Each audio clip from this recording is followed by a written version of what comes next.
Anyway, let's go in to tax reform. It's tax reform time, guys. Yay! Starting Exciting. with Simon Watts. So the government's this pushed guy. ahead with changes to foreign investment fund rules and fringe benefit tax. Simon Watts, Revenue Minister, announced the updated tax reform agenda on the 29th, saying it aims to make New Zealand more attractive for capital, talent, and small business investment. Small business investment? No, that's not. That never happened. No one's coming over here being like, let's invest in this small little dairy in the middle of bumfuck nowhere, you know? Let's invest in the in the pub and lug it, you know? Like, no one's doing that. Fuck no. You just get some Japanese investor out of nowhere just going, I want to invest in all this stuff in Timaru. It's like, no one's doing that. So key proposed changes include reforming the foreign investment fund rules, which tax overseas shareholdings with new calculation method to address cash flow problems and migrants and investors. So those who don't know, the foreign investment fund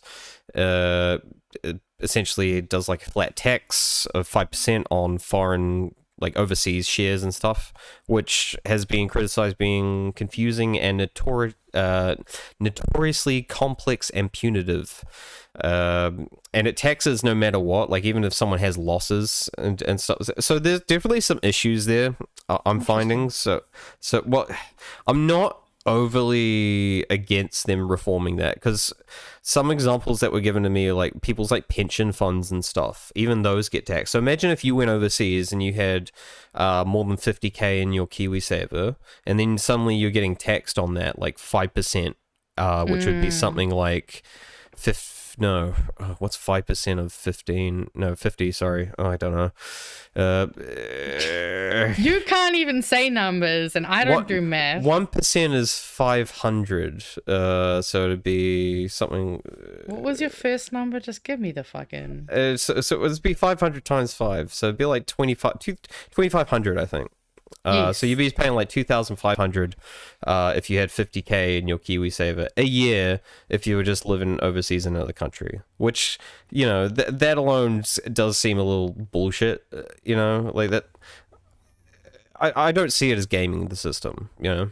I think these are people like investing in like their retirement fund and stuff, and you're taxing them on that. Like, I don't know, that seems not the fairest to me. And I can understand people wanting to revise that.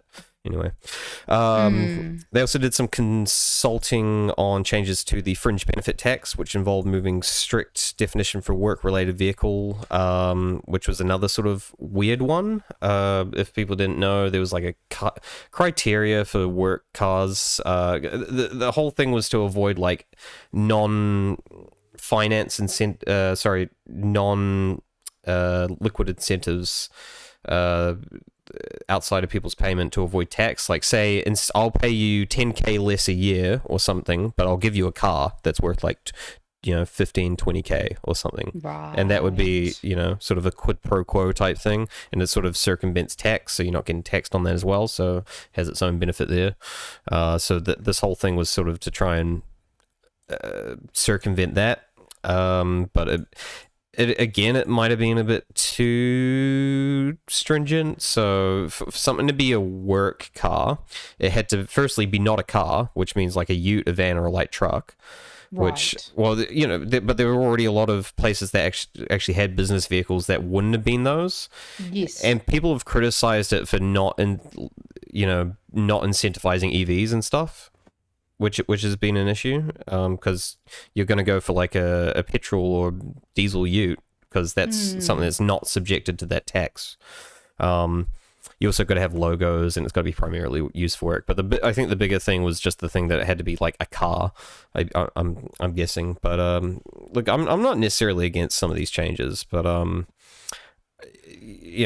the way they're presenting it, which is these are targeted practical reforms, there are always dubious claims from these guys. They're framing it in the whole like, we're making it more simple and easy to do, but I reckon ultimately it's going to be more of just the chain's going to benefit higher wealthy individuals disproportionately than it will just your average person, which again just sort of shows where their priority is. Like, as much as it is a concern and issue for immigrants coming in, this isn't something I would be putting a lot of my focus in, at least not up front.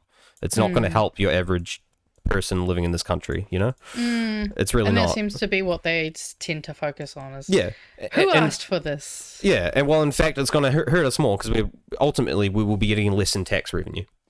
Yeah, that too. So this is not a government that can afford to lose revenue. I guess the question is, where are they going to take this from? Like, who are they stealing from this time? I didn't even think about when we get to the next budget, where is this money coming from? You're right. Is this why the 18 and 19-year-olds have to stay on old mum and dad instead of wins? That's true. Who fucking knows with these cunts?